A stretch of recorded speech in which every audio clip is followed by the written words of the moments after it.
மொறு மொறுன்னு முந்திரி பருப்பு பண்ருட்டில இருந்து நேரடி விற்பனை. பெரிய பெரிய பருப்பு, தரமான பருப்பு. Order now. கொங்கு மண்டலத்துல இவ்வளவு கூட்டமா அப்படின்னு அண்ணாமலை எல்லாம் அப்படியே பார்த்து மிரண்டுட்டாருன்னா பாத்துக்கோங்களேன். அண்ணாமலை என்ன, எடப்பாடியாருடைய முகம் சுருங்கி போயிருக்கும். ஏன்னா செங்கோட்டையன் அவர்களும் அமித்ஷா அவர்களும் மீட்டிங் ஒன்னா பண்ணியிருக்காங்க.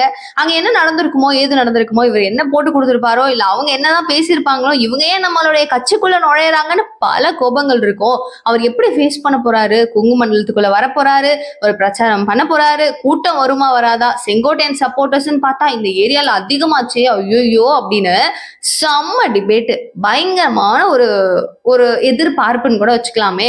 பார்த்தா மொத்தமும் புஷ்னு புஷ்வான மாதிரி போயிடுச்சு. இது மட்டும் இல்லாம ஸ்டாலின் முதலமைச்சர் அவர்கள் என்ன பேசியிருக்காரு தெரியுமா, இதுக்கு வேற எப்படியெல்லாம் ரிப்ளை வந்திருக்கு தெரியுமா, மொத்தமா டீகோட் பண்றேன், மிஸ் பண்ணிடாதீங்க, லாஸ்ட் எண்ட் வரைக்கும் பாருங்க. சோ தட் இன்னைக்கான அரசியல் களத்துல என்னெல்லாம் இம்பார்ட்டன்டான விஷயம் அப்படிங்கிறது உங்களுக்கும் தெரியும். ஓகே, நீங்க பார்த்துட்டு இருக்கிறது கல்கரி நியூஸ். என்ன தீபிகா. முக்கியமான விஷயத்துல இருந்தே ஆரம்பிப்போம். முதலமைச்சர் ஸ்டாலின் அவர்கள் என்ன சொல்றாரு அப்படின்னு பாத்தீங்கன்னா, இப்ப வந்து கொங்கு மண்டலத்துல இருந்து இவர் ஸ்டார்ட் பண்ணியிருக்காரு, எடப்பாடி அவர்கள் பிரச்சாரம் ஸ்டார்ட் பண்ணியிருக்காரு. இந்த பிரச்சாரம் ரொம்ப அழகா சிறப்பா முடியுமா அப்படின்னு கேட்டா வாய்ப்பே கிடையாது. சோ உங்களுக்குள்ள இருக்கிற பிரச்சனைகளே பல விதமா அப்படி இப்படின்னு ஓடிட்டு இருக்கிற நேரத்துல இவர் கொங்கு மண்டலத்துலதான் நாங்க வெற்றி பெற போறோம் அப்படின்னு சொல்லி நினைச்சிட்டு இருக்கீங்களா, அது கிடையாது. கொங்கு மண்டலம் எப்பவோ திமுகவினுடைய கோட்டையா மாறிடுச்சு. இதுதான் உங்களுடைய முதல் தோல்வி. லைக் கொங்கு மண்டலத்துல இருந்துதான் உங்களுடைய தோல்வியை ஆரம்பிக்க போது நோட் பண்ணிக்கோங்க அப்படின்னு சொல்லிட்டு ஸ்டாலின் அவர்கள் ஒரு மெசேஜா வெளியிட்டிருக்காருன்னு வச்சுக்கோங்களேன். எடப்பாடியாரை நோக்கிதான் அந்த டார்கெட்டே. சோ இது உண்மையாவே நடந்துச்சா அப்படின்னு கேட்டீங்கன்னா, அங்கதான் ஒரு செக்கு. செங்கோட்டையன் அவர்களுடைய அப்போசிஷன் அண்ட் இது என்னுடைய இடம், ஏன் கோட்டை அப்படின்னு சொன்ன எல்லா விஷயத்தையுமே பீட் பண்ணி இது வரைக்கும் நடந்த பிரச்சாரங்களிலே இது வரைக்கும் எந்த ஊரிலும் இல்லாத ஒரு கூட்டம் அப்படின்னு பார்த்தா இந்த இடத்துலதான் அதிகம் அப்படின்னு சொல்லிட்டு எடப்பாடியார் அவர்களே பதிவு பண்ணியிருக்காரு. சோ அந்த இடத்துல உண்மையாவே ரொம்ப பெரிய கூட்டங்க. நீங்களுமே பார்த்திருந்தீங்கன்னா கன்ஃபார்மா அதை ஷுவரா உணர்ந்திருப்பீங்க. இந்த எண்டுல இருந்து அந்த எண்டுல இருந்து ஒரு குட்டி சந்து மாடி அப்படின்னு எல்லா இடங்களையும் புரட்டும் வகையில கூட்டம் அள்ளி இருக்கு, தெள்ளி இருக்கு, அவ்வளவு இருந்திருக்கு. சோ இதை வந்து சின்னவர், அதாவது நம்ம உதயநிதி ஸ்டாலின் அவர்கள் டெப்டி சிஎம் இருக்கிறாரு இல்லையா, இவருக்கும் பெரிய மன உளைச்சலை ஏற்படுத்திருக்கும் அப்படிங்கிறதுல மாற்றுக்கிறதே கிடையாது. இவர் பேசுற சில வார்த்தைகள் என்ன அப்படின்னு பாத்தீங்கன்னா, எடப்பாடியாரை பார்க்கும்போது பரிதாபமா இருக்கு, பரிதாப நிலையில இருக்கிறாரு அப்படிங்கறத சொல்றாரு. 1ஆம் கட்டம் 2ஆம் கட்டம் அப்படின்னு ஒரு பிரச்சார நிலையிலையும் முக்கியமான தலைகள் நிறைய பேர் கெழுந்து உங்களுடைய கூட்டணியில இருந்து ஓடிடுறாங்க. உங்களுடைய ஓட்ட ஓடசலா இருக்கிற அந்த கூட்டணி பிரச்சனையை முதல்ல தீர்த்துக்கோங்க. 3ஆம் கட்ட இந்த பிரச்சாரம்லாம் முடிச்சுட்டு வர்றதுக்கு அவ்வளவுதான் போல யாருமே இருக்க மாட்டாங்க, தனியா தான் அந்த பிரச்சார வாகனத்துல நீங்க வந்துட்டு இருக்கணும் போல இருக்கே அப்படின்ற மாதிரிலாம் கலாச்சிருந்தாரு. இது மட்டும் தானா அப்படின்னு கேட்டீங்கன்னா, எங்களுக்குள்ள ஏதாவது எங்க கூட்டணியில பிரச்சனை அப்படின்னா எங்க தலைவரை பார்க்க அறிவாலயத்துக்கு வருவாங்க. இதுவே உங்களுடைய கூட்டத்துல ஏதாவது யாருக்காவது பிரச்சனை அப்படின்னா டெல்லிக்குள்ள ஓடுறீங்க அப்படிங்கிற மாதிரி கூடுதலா செம்மையான நிறைய விஷயங்களை எடப்பாடியார் மேல திணிச்சிட்டு இருந்தாங்க.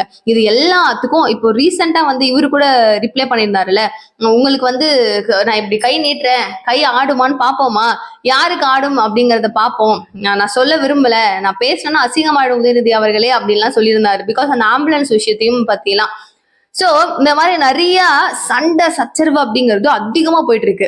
உதயநிதி அவர்கள் போறாரு, அவர் வந்து ரோட் ஷோ நடத்துறாரு அப்படின்னா கூட்டங்கள் இந்த அளவுக்கு வருதானா வருது. பட் இவருக்கு இன்னும் மாசா வருது. என்ன காரணம், இவர் இவ்வளவு பேசிட்டாருல, இப்ப இந்த கூட்டத்தை பார்த்தா அவரே என்னடா இவ்வளவு கூட்டம் வந்துருச்சு அப்படின்னு யோசிக்கும் அளவுக்கான ஒரு கூட்டம் தான். சரி கூட்டம் கூட்டம் கூட்டங்கிறியே வேற ஏதாவது சொல்லு அப்படின்னு கேட்டீங்கன்னா, எங்கெங்கெல்லாம் நடந்திருக்கு அப்படியே ஒரு மாதிரி ஒரு லைட்டா ஒரு விசிட் அடிச்சுட்டு வருவோமா. சோ இப்போ கொங்கு மண்டலம் அப்படின்னு சொல்லும் போதே கோயம்புத்தூர், ஈரோடு, திருப்பூர், சேலம், நாமக்கல், கரூர், தர்மபுரி அப்படிங்கிற இந்த டிஸ்ட்ரிக்ட்ஸை டோட்டலா கவர் பண்ற இடங்கள் தான் கொங்கு மண்டலம். இதுல இவருடைய பிரச்சாரம் அப்படிங்கிறது நேத்து நடந்தது கொடியமுத்தூர், கிடத்துக்கடவு, கோயம்புத்தூர் கிழக்கு அண்ட் அடுத்து தொண்டாமத்தூர் அப்படிங்கிற இந்த பகுதிகளில் நடந்திருக்கு. சோ அங்க அவர் ஆன் ஸ்டேஜ்ல லைக் அவர் ஏறி பேசுறாரு இல்லையா, அந்த பேசிட்டு இருக்கும் போதே அவருக்கு வந்து செம்ம ஹாப்பி. அவர் சொல்ற ஒரு விஷயம், இது வரைக்கும் நம்மளுடைய பிரச்சாரத்துல இது வரைக்கும் நடந்த மக்கள் கூட்டத்துல யாருமே இவ்வளவு அளவுக்கு வந்ததே கிடையாது, இவ்வளவு பேர் கூடியிருக்கீங்க, ரொம்ப சந்தோஷமா இருக்கு அப்படின்னு சொல்றாரு.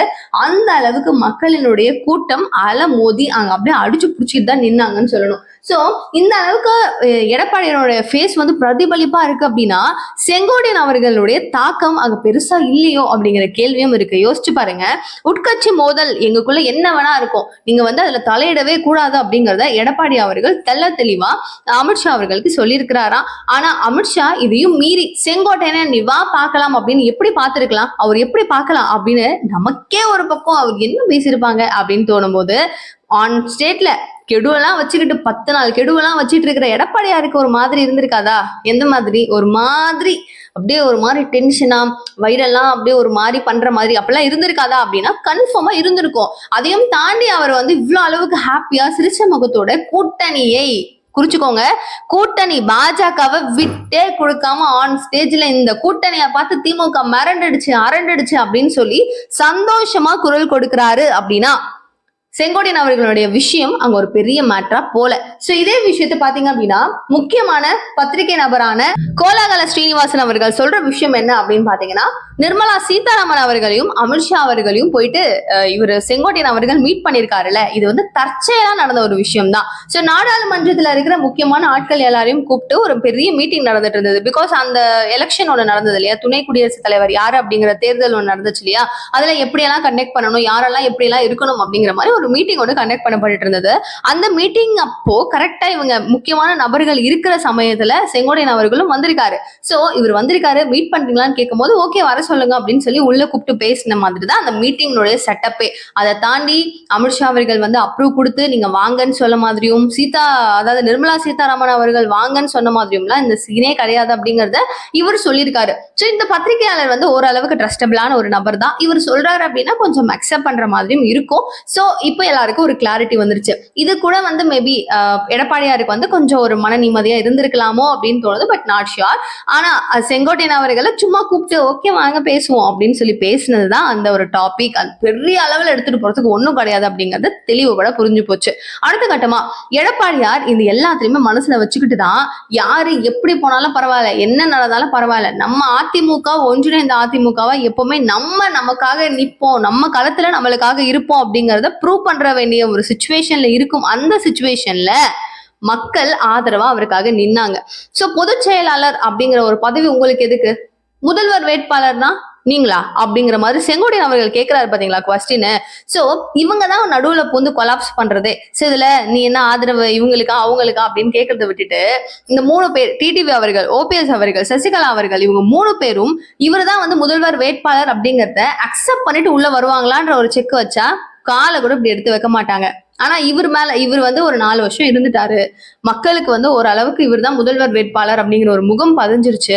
புதுசா செங்கோட்டையன் அவர்களையோ இல்ல சசிகலா அவர்களையோ இல்ல ஓபிஎஸ் அவர்களையோ பார்க்க முடியுமா அப்படின்னு கேட்டீங்கன்னா ஒரு கொஞ்சம் சந்தேகம் தான். அது கொஞ்சம் டைம் எடுக்கும் கூட, அதெல்லாம் உடனே நடக்குமான்னு கேட்டீங்கன்னா வாய்ப்பே கிடையாதுன்னு தான் சொல்லணும். ஸோ இந்த மாதிரி கிரிட்டேரியாஸ் இருக்கும்போது எப்படி வந்து நம்ம அதை டைஜஸ்ட் பண்ணிக்கணும்னு தெரியணும்ல. இதே வந்து பாத்தீங்கன்னா திமுக பக்கம் திரும்பவும் எடப்பாடியார் வந்து கேள்வி கேட்கிறாரு. என்ன பண்றாரு, இவங்க கூட்டணியை விட்டு கொடுக்காம எடப்பாடியார் ஸ்ட்ராங்கா பேசுறாருங்க. அவரு என் கூட்டணியை பார்த்து அவருக்கு எல்லாம் பயம், சட்டப்பேரவையில கொதிச்சு எழுந்து நீங்க எப்படி பாஜக கூட கூட்டணியை வச்சுக்கலாம் அப்படின்னு சொல்லிட்டு அவ்வளோ தெளிவா அவ்வளோ ஜெய்ஜாண்டிக்கா கேட்டாரு. அந்த பயம் இன்ன வரைக்கும் எனக்கு ஞாபகம் இருக்கு. அவர் கேட்ட அந்த தோணி எனக்கு ஞாபகம் இருக்கு. உங்களுடைய கூட்டணி கொள்கை கூட்டணி அப்படின்னு சொல்லி அந்த வார்த்தையில மயக்கி உங்களுடைய கட்சிகளை அரவணைச்சு வச்சிருக்கீங்களே தவிர எங்களுடைய கொள்கை வேறையா இருக்கலாம், பாஜகவினுடைய கொள்கை வேறையா இருக்கலாம், ஆனா நாங்க 2 பேரும் ஸ்ட்ராங்கா இருந்து சீட்டுகள் எங்கேயும் செதறக்கூடாது அப்படிங்கறதுல தெளிவா இருந்து எங்களுடைய கொள்கையில நாங்க தெளிவா இருந்து கூட்டணி அமைச்சு மக்களுக்காக நாங்க இருக்கோம் அப்படிங்கறதையும் தெளிவுபட அவர் சொல்லிட்டாரு. சோ இன்னமும் இந்த கூட்டணி சரியில்லை, இந்த கூட்டணி ஒட்டச்சல், இந்த இது வந்து ஓட்ட அப்படின்னு நிறைய விஷயங்களை திமுக ஆகட்டும் மற்ற கட்சிகள் ஆகட்டும் யாரு பேசினாலுமேவும் உள்ள இருக்கிற ஆட்கள் எப்படிதான் செதறி ஓடினாலுமேவும் இங்க நடக்க போறது அப்படிங்கிறது எடப்பாடியார் விசஸ் பாஜக அப்படின்னு தான் சொல்லணும். சோ இவரை விடுறதுக்காக பாஜக ரெடியா கிடையாது, இவங்களும் வந்து அவங்கள விடுறதுக்கான வாய்ப்பும் கிடையாது. சோ ஆல்மோஸ்ட் இவங்க 2 பேரும் ஒட்டிக்கிட்டு நல்லாதான் இருக்கிறாங்கன்னு வச்சுக்கோங்களேன். ஆனா உள்ள இருக்கிற பிரச்சனைகள் அப்படிங்கிறது போயிட்டு தான் இருக்கும். கெடு 10 நாள் இருக்கே தீபிகான்னு கேட்டீங்கன்னா அதெல்லாம் அசால்ட்டா தொடச்சு விட்டுருவாங்க. என்ன நடக்கும்ன்றது பொறுமையா பார்ப்போம். அண்ட் செங்கோட்டையன் அவர்களுடைய மீட்டிங் பத்தி நம்ம பேசிட்டோம். சர்ச்சை அப்படிங்கிறது செங்கோட்டையன் அவர்களுடைய அது வந்து அவருடைய பிளேஸ், யாருமே வரமாட்டாங்க அப்படின்னு சொல்லி பாயிண்ட் அவுட் பண்ணி சொன்ன இந்த சுச்சுவேஷன்ல உண்மையாவே செங்கோட்டையன் அவர்களுக்கு ஆதரவாளர்கள் இருக்கிறாங்களா இல்லையா அப்படின்னு கேள்வி வரும்போது அந்த கூட்டத்தை பார்த்தா எங்கப்பா இருக்கிறாங்க, செங்கோட்டையன் அவர்களுக்கு சப்போர்ட் யாருமே இல்லையாப்பா அப்படின்னு கேட்கும் வகையில தான் மாறி இருக்கே தவிர எடப்பாடியாருக்கு தான் அங்க கூட்டம் குவிஞ்சிருக்கு. சோ இப்ப சப்போர்ட்டர்ஸ் அப்படின்னு பார்க்கும்போது இவருக்கு ஃபர்ஸ்ட் பிளேஸ் அப்படின்னு தான் எல்லாரும் சந்தோஷத்தோடு கும்பிட்டு இருக்காங்க. செங்கோட்டையன் அவர்கள் இப்போ எப்படிதான் வந்து மீடியா முன்னாடி கூவி அவருடைய பிரச்சனை அப்படிங்கறது பேசிக்கிட்டே இருந்தாலும் அதிமுக வெற்றி பெறணுமா இல்லையா அப்படிங்கிற ஒரு சுச்சுவேஷன் வரும்போது முதல்வர் வேட்பாளரா இவர் இருந்தாலும் முக்கிய பதவிகள்ல நாங்க இருக்கோம், நாங்க சப்போர்ட் பண்றோம் அப்படின்னு இவங்க திமுகவுக்கு வழி கொடுக்காம இவங்க அரவணைச்சு ஒன்னா இருக்க வேண்டிய சூழ்நிலையில செங்கோட்டையன் ஏன் இப்படி பண்றாரு அப்படிங்கிறதும் மிகப்பெரிய கேள்வியா இருக்கு. பட் இது எல்லாத்தையும் பீட் அவுட் பண்ணிட்டு முதல்வர் அப்படின்ற ஒரு கேண்டிடேட் அப்படிங்கிறது எடப்பாடி தான் அப்படின்னு நீங்களும் அக்செப்ட் பண்றீங்களா அப்படிங்கறத மறக்காம கீழே கமெண்ட் பாக்ஸ் சொல்லுங்க. நிறைய விஷயங்கள் பேசலாம். நிகழ்கால நிகழ்வுகள் உடனுக்குடன் நீங்க தெரிஞ்சுக்கணும் அப்படின்னு நினைச்சீங்கன்னா சேனலை சப்ஸ்கிரைப் பண்ணிக்கோங்க. தேங்க்யூ சோ மச் ஃபார் வாட்சிங் திஸ் வீடியோ. பாய்.